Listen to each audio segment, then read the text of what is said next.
chama Marilu Cabanhas. Bom dia, Marilu. Oi, Glauco, bom dia. Bom dia a todos e todas que estão acompanhando aqui o Jornal Brasil Atual. Bom, a gente vai falar hoje, Glauco, sobre a campanha São Paulo Composta Cultiva, que é uma iniciativa do Instituto Polis, em parceria com mais 54 organizações da sociedade civil, que busca aumentar o nível de comprometimento da Prefeitura de São Paulo com as políticas públicas que envolvem a reciclagem dos resíduos orgânicos na cidade, como sobras de alimentos e poda. Nas últimas eleições, a ação preparou cartas compromisso destinadas também aos candidatos aos cargos nos poderes legislativo e executivo aqui da capital. Na ocasião, a gente recebeu aqui no jornal a coordenadora da área de meio ambiente urbano do Instituto Polis, a Elizabeth Greenberg, e o especialista em gestão ambiental urbana, o André Biasotti. E agora, com a pandemia, o número de pessoas no mundo que não podem pagar por alimentos de uma dieta mais saudável, que chegou a 3 bilhões, de acordo com a ONU, e no Brasil, milhões de pessoas passando fome. E hoje, nesse cenário, a gente convida o Vitor Argentino, ele que é do Instituto Polis, articulador e assessor da campanha São Paulo Composta e Cultiva do Instituto. Olá, Vitor, bom dia, prazer em recebê-lo.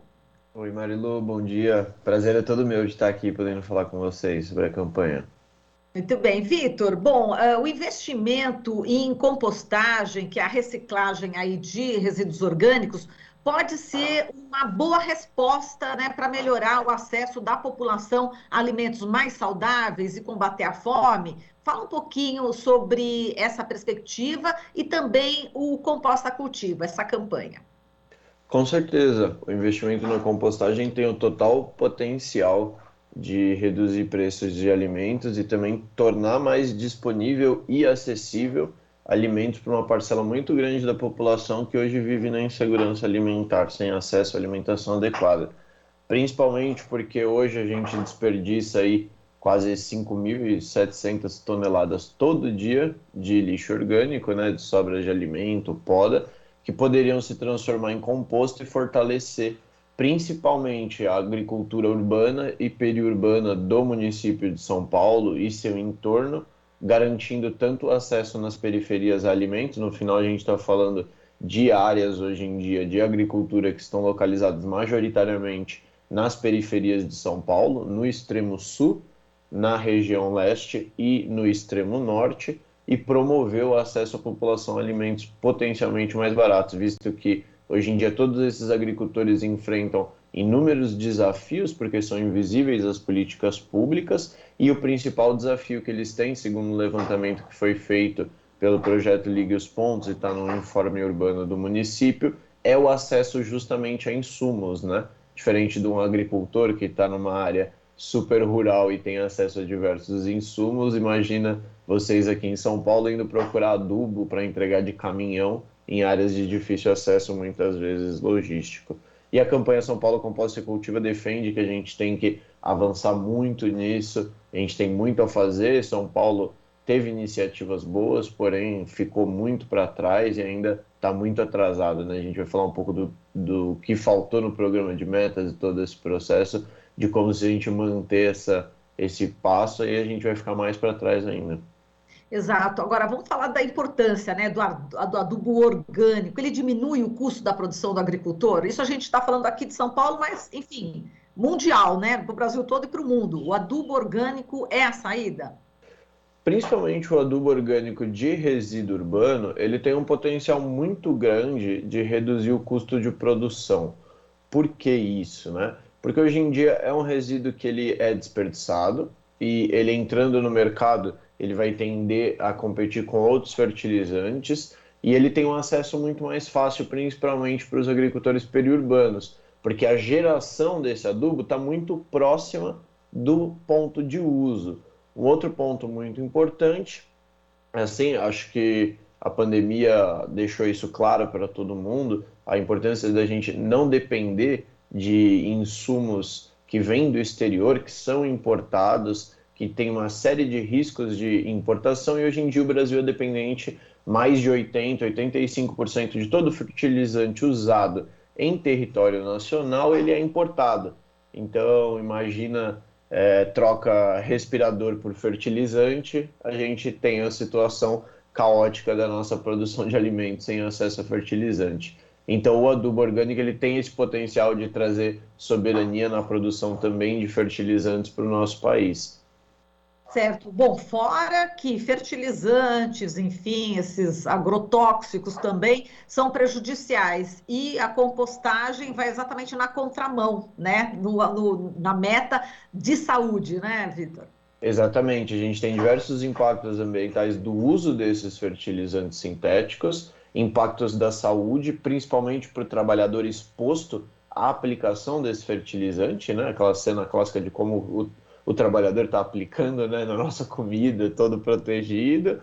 E o composto orgânico, principalmente, ele traz benefícios significativos de recuperar a vida do solo, trazendo matéria orgânica para o solo, e tem impactos interessantes no sentido que, às vezes, ele não reduz o custo na compra da tonelada do adubo num primeiro momento, porém ele traz autonomia no longo prazo para o agricultor que usa isso sucessivamente, porque é como se fosse uma poupança no solo. Ele aplica adubo orgânico, ele vai poupando no solo nutrientes, até o momento que tem estudos científicos que mostram que sucessivas aplicações de adubo orgânico você consegue até produzir safras sem o uso de fertilizantes em um dado ano, porque aquele solo ficou saudável e acumulou tanto nutriente que ele consegue produzir de novo, o que normalmente não acontece com fertilizantes sintéticos. Perfeito. Agora, Vitor, como é que está a questão do avanço dessa campanha Composta Cultiva?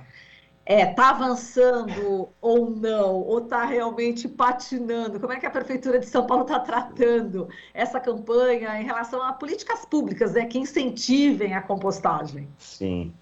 Olha, a campanha em si, por parte da sociedade civil, avançou bastante no sentido que, como você mencionou, a gente tem mais de 50 organizações engajadas, as nossas cartas compromissos na campanha, 10 vereadores eleitos assinaram, o falecido prefeito Bruno Covas assinou, o também Guilherme Boulos, que estava no segundo turno, assinou, basicamente todos os potenciais candidatos significativos assinaram. O problema é isso se concretizar em ações reais, né? Então, ao que tudo indica, no programa de metas foi basicamente atropelada a participação popular, no sentido que criou-se todo um ambiente virtual de participação. A gente participou de basicamente 11 das 36 audiências, com 22 intervenções, de todas as 888 propostas no sistema da Prefeitura de novas propostas para o programa de meta, as nossas 6 propostas ficaram entre as 8 mais votadas, de 888, e basicamente nada foi absorvido no programa de metas. Aí a nossa questão é, por que faz uma consulta pública se não vai absorver as propostas da consulta pública, né? Então, de todas essas propostas, quase que nada, assim, né? Se ajusta uma linhazinha, então a gente pediu, de todas as propostas que a gente pediu, basicamente colocaram lá, ampliar compostagem doméstica. Quanto, que número, quem, quantas composteiras vão ser distribuídas, e nas outras metas, basicamente, não foi absorvido nada dessas 6 propostas, que ficaram entre as 8 propostas mais votadas. Então imagine propostas que nem ficaram entre as 6 mais votadas, né? Como que foram consideradas, qual que foi o critério, e o retorno do programa de metas, infelizmente, é muito inadequado, né? Eles não indicam o porquê que a proposta vai ser aceita ou não vai ser aceita. Parece uma campanha, né? Tipo, fala que já está fazendo tal coisa, mas a gente sabe o que está fazendo. O programa de metas é para gestão futura, né? A gente quer saber o que vai fazer. Então, infelizmente, a gente entende que está muito atrasado. As metas que são trazidas no plano, elas basicamente indicam dobrar a quantidade de feiras que a gente fez ao longo de mais de quase 7 anos, 8 anos. A gente composta, né, recicla cerca de 150 a 200 feiras. Eles falam de aumentar para 600 feiras. Porém, a gente foi de 50 para 200 feiras em quase 6 meses entre 2018 e 2019. Não avançamos mais nesse período devido à pandemia, principalmente, e porque a gente teve a entrada da gestão Dória, que foi horrível, e aí trocou para o Covas, e o Covas retomou essa temática, né? Muito bem, avançou pátios, ampliou de 1 pátio para 5 pátios. Porém, agora eles estão falando que em 4 anos eles vão fazer menos do que o Covas fez em outra gestão em coisa de 8 meses, 1 ano. Então, isso é um pouco preocupante. A gente entende que tinha que ter trazido metas mais ousadas diante do que São Paulo já fez, né? Exato, a importância aí do vice, né? Da escolha de um vice-prefeito, né? Exato. A gente entende que a carta de compromisso do Bruno era do governo, né? Do governo eleito. Então a gente entende que o vice-eleito também deve manter esse compromisso, fazer com que a cidade se mantenha num trilho que ela estava traçando e que foi desenhado pela sociedade civil em conjunto com o poder público desde o nosso programa, do nosso programa não, né? Do nosso plano de gestão integrada de resíduos, que é de 2014. Então, os planos estão aí para isso, né? Para dizer para onde a cidade tem que ir. E parece que não está sendo muito utilizado. Um problema muito grande que a gente entende que não aceitaram no programa de metas agora, e foi uma proposta muito votada, foi avançar com a coleta seletiva de resíduo orgânico nos domicílios da cidade. Ou seja, e pelo menos implantar experimentos em alguns bairros na cidade de São Paulo, para as pessoas terem a opção de separar o resíduo delas em 3 frações: o vidro, plástico, papel, metal em uma, tudo que é sobra de comida e jardinagem na outra, para a prefeitura levar isso para reciclagem, para transformar em adubo, e só o outro ir para o aterro sanitário. E isso foi totalmente descartado, sendo que no nosso plano de resíduos estava previsto que isso já atingiria 10% dos municípios em mais ou menos tenho anotado aqui para não esquecer, mais ou menos em 2020. Então, e a nossa concessão vai ser renovada em 2024. Exatamente, eu ia te colocar exatamente esse ponto. Em 2024 vai ter a renovação do contrato, né, de concessão de gestão de resíduos sólidos e vai ser determinante aí por 20 anos a forma da coleta, tratamento, destinação final dos Exatamente. resíduos sólidos urbanos. E aí, como é que vai ficar essa situação, né? Esse documento que vocês elaboraram era justamente para subsidiar esse planejamento, né? Exatamente. A gente entende que você não elabora uma concessão sem ter conhecimento sobre o que você vai pôr na concessão, né? Então, para a gente avançar muito melhor na concessão de 2024, essa gestão é extremamente importante para a gente avançar não só em experimentos, mas em consolidação de novos modelos de gestão que garantem a reciclagem do resíduo orgânico, né, do lixo orgânico, basicamente. Porque se a gente não construir base de conhecimento agora, como é que a gente vai elaborar uma concessão bem feita, que aí é uma outra discussão, né? A gente conhece muitas concessões que não são bem feitas no Brasil, né, em São Paulo.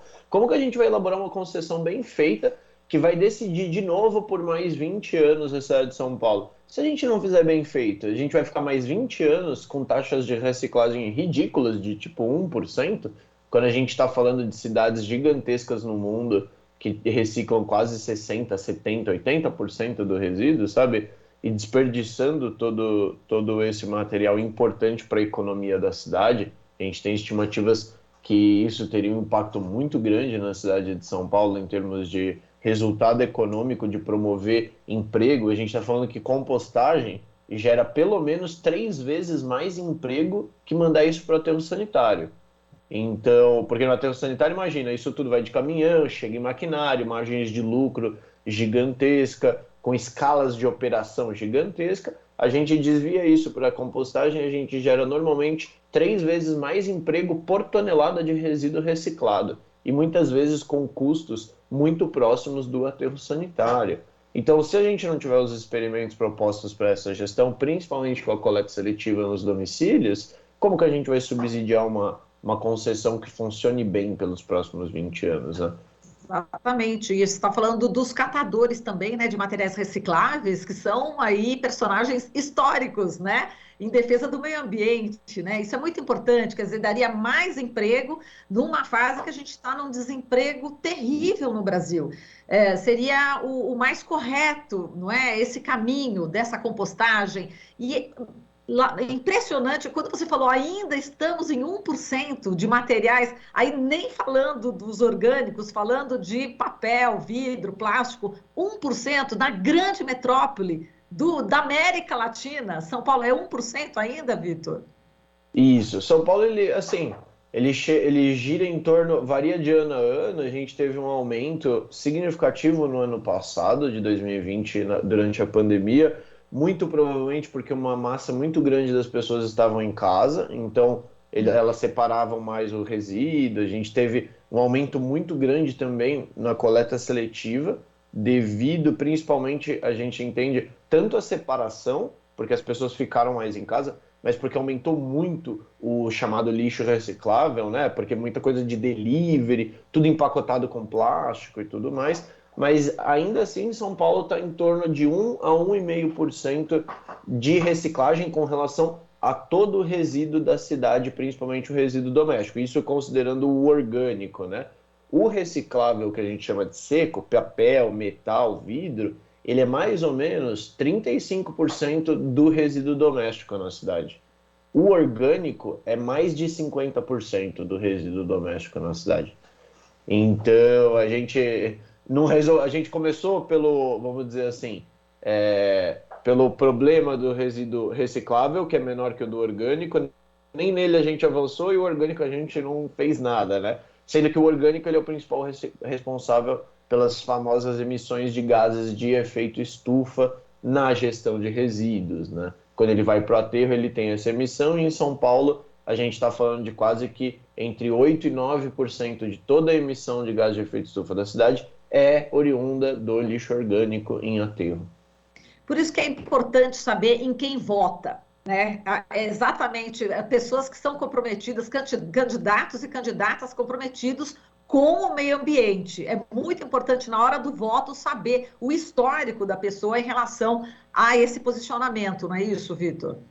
Com certeza. Isso é extremamente importante, porque eu acho que, inclusive, teve uma pesquisa Ibope recentemente, que mostrou que mais de 75% da população entende que a proteção do meio ambiente ela é prioritária frente mesmo ao desenvolvimento econômico e à geração de empregos, né? Porque acho que todo mundo está percebendo cada vez mais, e aí eu digo todo mundo, principalmente a massa urbana, porque eu entendo que o pessoal que está na área rural muitas vezes tem um entendimento maior dos problemas ambientais, eles estão mais suscetíveis a isso, né? Mas principalmente a massa urbana, cada ano que passa, a gente percebe cada vez mais os impactos de não tratar de maneira adequada a questão ambiental, né? A gente teve recentemente, no ano passado, principalmente 2020, a maior queimada histórica do Pantanal. A gente teve um altíssimo índice de desmatamento e queimadas na Amazônia promovido pelo governo Bolsonaro. E mais importante que isso, né, nesse sentido de sensibilização, foi que não ficou só lá, né? Teve São Paulo que escureceu 3 horas da tarde. Então imagina o impacto para quem antes não era tão crente com relação ao meio ambiente, ver uma cidade escurecer, né? Parecendo Londres em 1900, que o pessoal fala que ficou noite por uma semana devido às fábricas de emissão de poluentes e tudo mais. Então, eu acho que cada vez mais é importante que, principalmente a classe trabalhadora, ela fique sensibilizada a isso. E, infelizmente, os desastres recorrentes que a gente tem passando têm mostrado isso, né? A gente está enfrentando de novo uma nova grande seca na cidade, né? Então, estamos sem chuva, o reservatório baixo, quer dizer, o pessoal nas cidades estão, como você falou, a gente sente também todo o reflexo disso, né? exato. A questão da mudança climática, né? Eu acho que até para o mais cético não tem mais o que ele falar, né? Como o clima enlouqueceu. São Paulo, que era a terra da garoa, ninguém vê mais quase garoa, né? Quando tem garoa é de vez em quando. Fica um calor danado a maior parte do ano, e quando esfria, fica um frio absurdo, né? Do nada, então de uma quinta para uma sexta-feira, sempre no final de semana que esfria, né? Nunca é na semana. Para um azar danado, né? Mas é isso, Vitor. Bom, agora o que eu pergunto é o seguinte: como é que será possível mudar esse quadro? Por exemplo, essa pressão junto à Prefeitura de São Paulo, por exemplo, e aqui a gente expande, né, para o Brasil inteiro. Como é que a Sim, sociedade faz essa pressão para tentar mudar esse quadro? Quer dizer, a imprensa ajuda, né? Essa conversa que a gente está exato. tendo é uma maneira também, né? Exato, acho que a importância da imprensa pautar esse tema, acho que é extremamente importante. Eu acho que, especificamente de São Paulo, que é um problema diferente do Brasil, né? São Paulo envia tudo para aterro, o Brasil a gente ainda tem mais de 3 mil lixões em operação no Brasil, né? Então a gente tem quase que 30% do lixo brasileiro enviado para lixões, basicamente, que aí é uma outra problemática, mas que tem que ser resolvida, é extremamente urgente também. Mas eu acho que, tanto como você mencionou, né, a importância da gente prestar atenção com relação aos nossos votos em vereadores e prefeitos, entender que a temática ambiental não pode ser mais acessória num candidato, né? Tipo, ela é central dentro de um planejamento de qualquer cidade. Eu acho que aqui a participação no programa de metas é um processo importante. Infelizmente é desanimador quando tem o processo e não consultam nada, né? Igual fez, só faz. A gente não é para ser uma coisa pro forma, né? É para ser uma coisa realmente para você escutar, entender e melhorar. Mas a gente entende que aqui em São Paulo, principalmente, o processo de mobilização popular para incidência e moldar a concessão é muito importante, porque a concessão de resíduos, no fim, vai ser para os serviços públicos da população. E ela tem a concessão nada é o desenho da política pública na contratação de um setor, né, nesse processo de concessão. Então a gente entende que isso é muito importante. Os vereadores também, a atuação dos vereadores na fiscalização e a gente pressionar os vereadores para isso, mas também para que façam leis que promovam isso, né? A gente tem leis, inclusive está tramitando uma lei na Câmara de São Paulo para proibir o aterramento de resíduo orgânico. Então, é o PL 410 de 2019. A gente, inclusive, participou de audiências públicas pressionando e falando da importância. E é uma lei que existe na Europa já desde 1999, né? Nossa. Então, a gente está falando de uma lei que 22 anos atrás foi aprovada, e não foi aprovada na Europa assim para uma cidade, foi para toda a Europa, né? E a gente está querendo que seja aprovado na cidade de São Paulo essa proibição do aterramento. Então, a gente tem várias frentes de atuação, assim dizendo. Muito bom, Vitor. Olha, eu agradeço aqui a sua participação, excelente. Espero contar com você em outras oportunidades, tá bem, Vitor? Com certeza, Marilu. O prazer é meu estar falando aqui um pouco da campanha e do nosso projeto no Instituto Polis. E com certeza contem com a gente para quando precisar. Obrigado. Okay. Obrigada. Falamos aqui com o Vitor Argentino, do Instituto Polis, articulador e assessor da campanha São Paulo Composta Cultiva. Aqui você ouve as notícias que os outros não dão. Jornal Brasil Atual.